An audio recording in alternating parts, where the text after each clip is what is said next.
Yun. Magandang hapon. Nandito tayo sa kulungan natin. Pakain tayo ng mga alaga natin. Ano, mga manok.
Laki guys ah.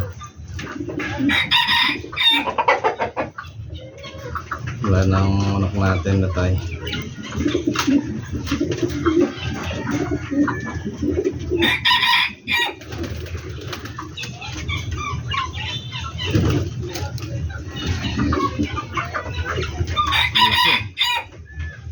Bugat niya naman oh. Bugat eh. Siguro 3-4 na kilo to eh. Laki. Naglulugon. Lugon pala ito ngayon, no? Kaya pala ang dugo ng papa ko. Ganda, laki, oh.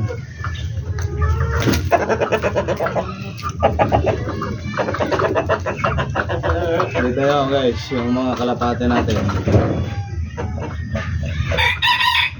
Nagsikaan yan, no? Yeah. Nagsikaan yan mga yan, no? Lulupit. Ubus yan mga.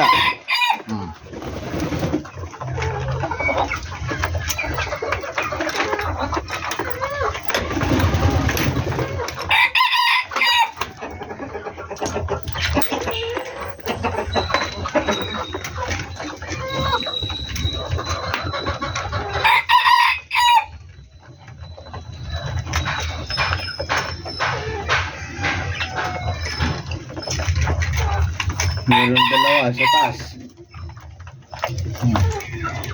Busog na siguro. Ngayon pagka nabusog, akit na lang yung mga yan eh.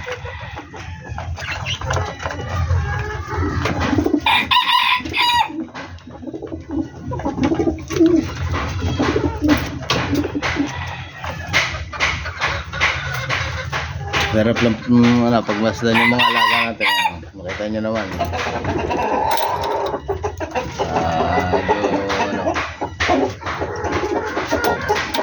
Gaganda ng katawan. Ayan yung mga manok natin. Lalaki na dating sisi. Ayan. Ayan yung apat na yan. Tatlong itim. Tsaka isang puti. And then, ayan, si Ugis. Oh. Si Ugis. Ayan, si Ugis. Gis. Ayan yung isang ibon natin na medyo mabait-bait. Ayan. Lagi natin hinahawak-hawakan si Ugis. Ugis. Si Ugis, oh, ayan si Ugis. Ayan, kakain mo na siya.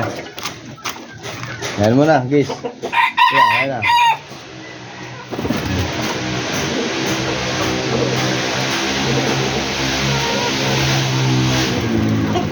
Tapos natin pakainin. Ayan, nakita yan.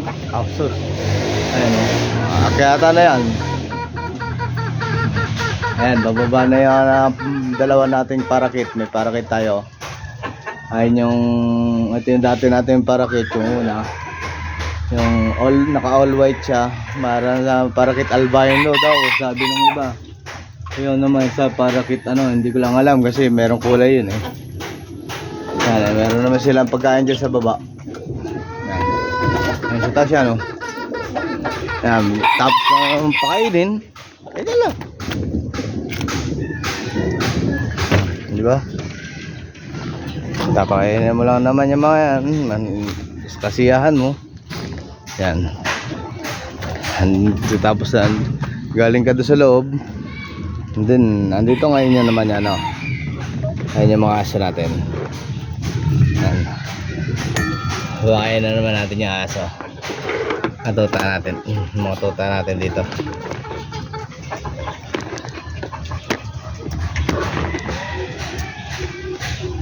Yan. Dalawa natin tuta. Yan.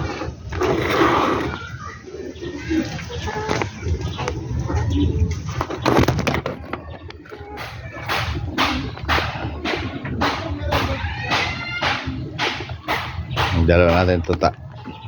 Natin kukuha lang ako ng pagkain doon sa loob.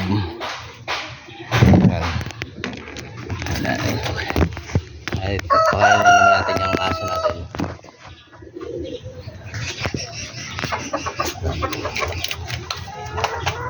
Kukuha lang ako ng pagkain sa loob. Diyan ka lang ang white eh. Brown eh.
Yan, hindi naman masilan to, dalawang to. At na, ayan, kanin, tapos isda. Nilamas ko yung kanin sa isda para maglasa yung kanin nila. Ikaw brownie ah. Yan, si brownie tsaka si whitey. Ano kasi yan? Brown and white. Kaya wala nang pangalan. Brownie whitey na. Yun na naman yan eh. Di ba? Okay, game. Yan, ito yung kumakain na kabila. Yan, ito.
Okay.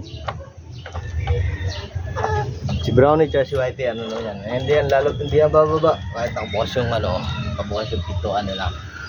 Nakabukas yan. Hindi yan bababa. Tsaka medyo mataas to, parang mataas-taas pa yung ano. Hindi nila kaya pumabumba.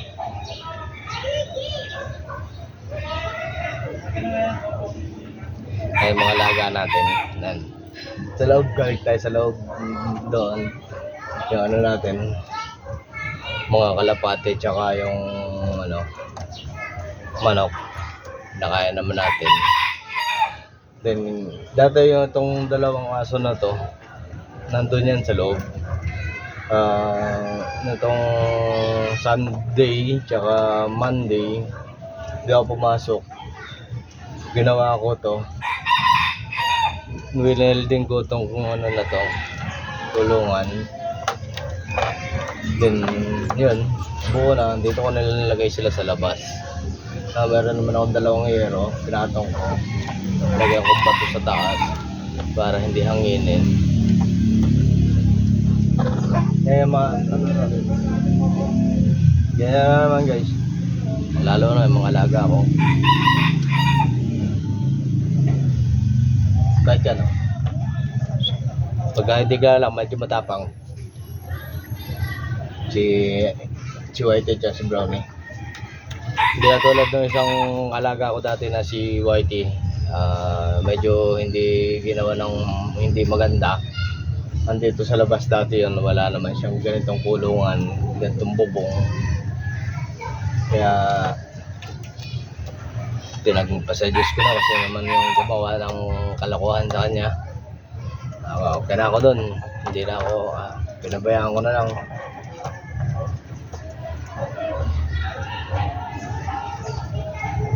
Kasi kung gagawin pa natin ng hanapin pa natin kung sino talaga gumawa sa kanya hanggang hindi maganda, baka kung saan pa umabot. Kaya pinabaya ko na kung ano man ginawa nila. Ang kakain lang yan, makita may pagkain pa. Unahin yung sabaw, mamaya kakain na yan.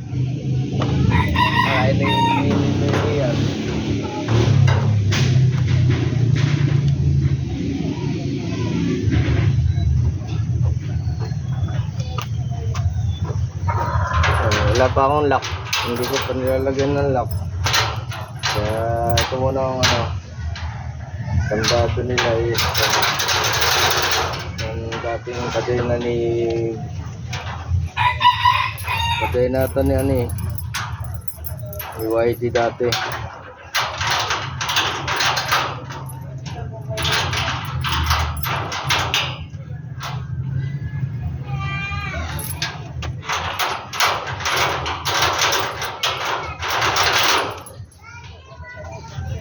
kadena ni Whitey yan.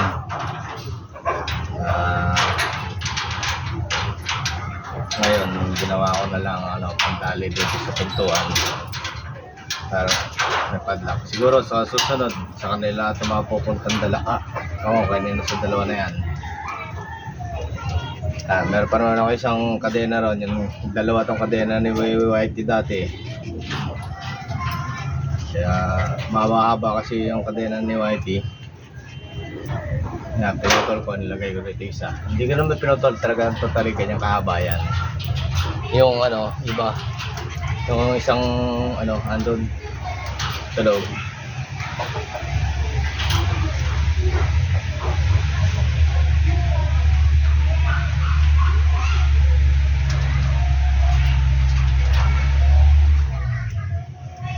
Medyo maayos-ayos itong pagkakagawa ko ng siguro sa mga kulungan natin ng ibon natin, gagawin ko ganito na lang din sa susunod. Kasi wala akong time gumawa.